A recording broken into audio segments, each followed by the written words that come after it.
며칠 전 러시아 국영방송은 만약 러시아에서 핵미사일을 발사하면 런던은 3분 22초, 파리는 3분 20초, 베를린은 1분 46초 만에 타격할 수 있다는 시뮬레이션을 방송에서 공개해 논란이 일고 있습니다.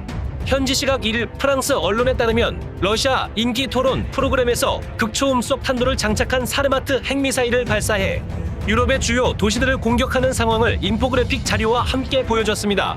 극초음속 미사일이란 마하 5 이상의 속력으로 비행하는 미사일을 뜻합니다. 일반적인 초음속 전투기의 최고 비행 속력이 마하 2에서 3 이내이므로 그보다 2배가 넘는 속력으로 비행하는 셈입니다. 마하 5의 속력이면 서울에서 평양까지 날아가는데 고작 1분 남짓밖에 시간이 걸리지 않고 인류의 현재 기술로서는 이를 막을 수 있는 방법이 사실상 존재하지 않습니다. 대부분의 극초음속 미사일은 극초음속 활공 미사일을 말하는데 이에 관한 여러 용어에 혼란이 있습니다. 많은 탄도 미사일이 하강 비행 시 극초음속의 속도를 내기 때문입니다. 실질적인 의미의 극초음속 미사일로 한정한다면 세계에서 극초음속 미사일 발사에 성공한 국가는 현재 미국, 러시아, 중국 등 몇 개의 국가뿐입니다. 이날 토론에 나선 극우 민족주의 정당 로디나당의 알렉세이 주라블요프 총재는 러시아가 영국의 핵무기를 발사할 경우 어떻게 될지 생각해보라며 사르마트 미사일 한 방이면 영국의 섬들은 더 이상 존재하지 않을 것이라고 했습니다. 또 다른 토론자가 하지만 그들도 핵무기가 있다. 만약 핵전쟁이 벌어지면 누구도 살아남지 못할 것이라고 하자 주라블요프는 사르마트 같은 미사일은 중간에 요격이 불가능하고 서방의 미사일 요격 능력은 제한적이라고 답했습니다. 이어서 이 방송은 칼리닝그라드에서 사르마트를 발사할 경우 유럽 주요 도시에 도달하는 시간을 그래픽으로 만들어 내보냈습니다. 여성 토론자는 사르마트가 배치될 경우 런던은 202초, 파리는 200초, 베를린은 106초면 타격이 가능하다고 했습니다. 주라블요프는 이 화면을 보고 몇 초를 세어보라고 하더니 이쯤이면 미사일이 벌써 도착했다고 열변을 토했습니다. 러시아 국방부는 지난달 20일 신형 대륙간 탄도미사일인 사르마트 시험 발사에 성공했다고 발표했습니다.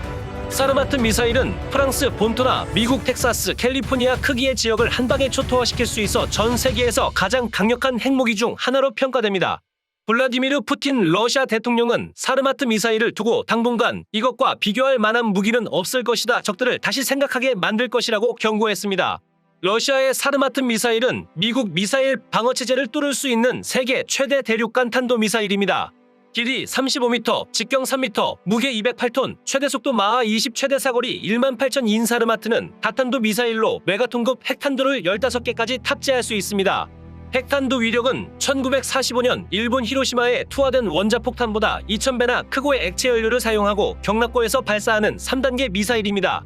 러시아군은 사르마트 1기로 미국 텍사스주 전체를 완전히 초토화할 수 있다고 주장합니다. 러시아군은 지난달 4월 20일 북부 우주기지에서 사르마트 미사일을 처음 시험 발사해 6,000km 떨어진 극동 캄차카 반도의 목표물을 정확히 명중했습니다. 러시아군은 이 사르마트 미사일을 올가을 시베리아에 위치한 전략로켓 부대에 실전 배치할 예정입니다. 그들의 이번 계획은 옛 소련 시절 생산한 대륙간 탄도미사일인 R-36M을 사르마트 미사일로 교체하는 것입니다. 이 때문에 나토는 사르마트 미사일을 사탄이라는 암호명으로 부릅니다. 블라디미르 푸틴 러시아 대통령은 사르마트 미사일 시험 발사 성공과 관련한 대국민 연설에서 전 세계에 유일무이한 이 무기는 러시아군의 전투력을 강화하고 외부 위협으로부터 안보를 확실히 보장할 것이라며 러시아를 위협하려는 적들로 하여금 다시 생각하게 할 것이라고 강조했습니다. 그렇다면 러시아군 또는 푸틴 대통령은 핵을 실제로 사용할 수 있을까요? 러시아군의 핵무기 사용을 지시하는 최종 결정권자는 군 최고 통수권자인 대통령입니다. 미국과 마찬가지로 러시아도 핵가방을 들고 대통령을 24시간 수행하는 요원이 있습니다. 푸틴 대통령이 4월 8일 블라디미르 지리노프스키 자유민주당 당수 장례식에 참석했을 때 핵가방을 든 요원이 서방 언론 카메라에 포착됐습니다. 러시아 대통령의 핵가방은 러시아어로 체게트로 불리고 이 가방에는 핵무기가 탑재된 미사일 발사 버튼과 핵공격 암호 등이 들어있는 것으로 추정됩니다. 푸틴 대통령의 의도는 마음만 먹으면 핵공격을 감행할 수 있다는 의지를 보이려는 것입니다. 실제로 푸틴 대통령의 입이라는 말을 들어온 드미트리 페스코프 크렘린궁 대변인은 이미 2차례나 핵 사용을 위협한 바 있습니다. 핵무기 사용 조건은 러시아의 핵 독트린에 구체적으로 명시돼 있습니다. 푸틴 대통령이 2020년 6월 2일 서명한 핵 억지력 분야 국가정책 원칙에 따르면 1. 러시아나 동맹국의 영토를 공격하려는 적의 탄도미사일 발사에 대한 확실한 정보가 입수됐을 경우 2. 적이 러시아나 동맹국 영토의 핵무기나 다른 대량 살상 무기를 사용했을 경우 3. 적이 러시아의 중요한 국가 및 군사시설에 대해 핵 보복 공격을 불가능하게 했을 경우. 4.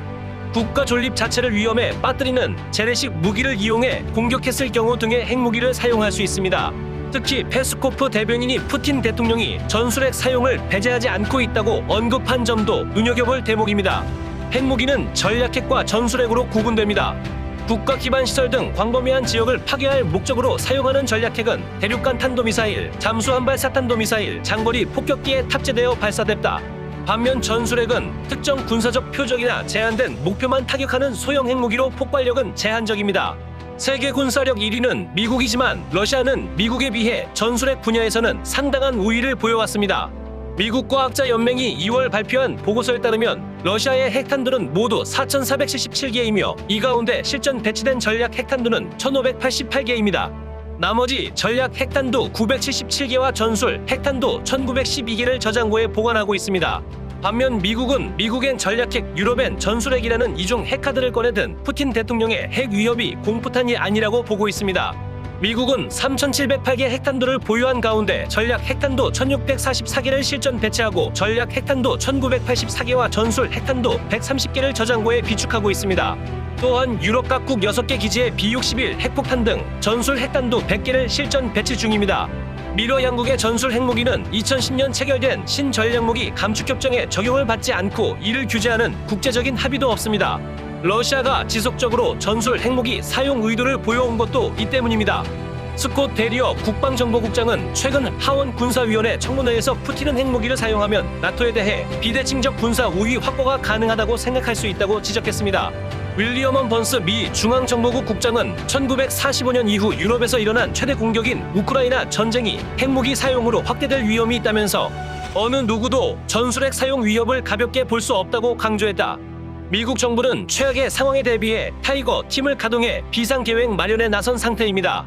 조 바이든 대통령이 적국의 핵 공격에 대한 억지와 보복 목적으로만 핵무기를 사용하겠다는 이른바 단일 목적 공약을 폐기하고 동맹국 보호를 담은 기존 핵 독트린을 유지하겠다고 결정한 것도 러시아의 핵 위협 때문입니다.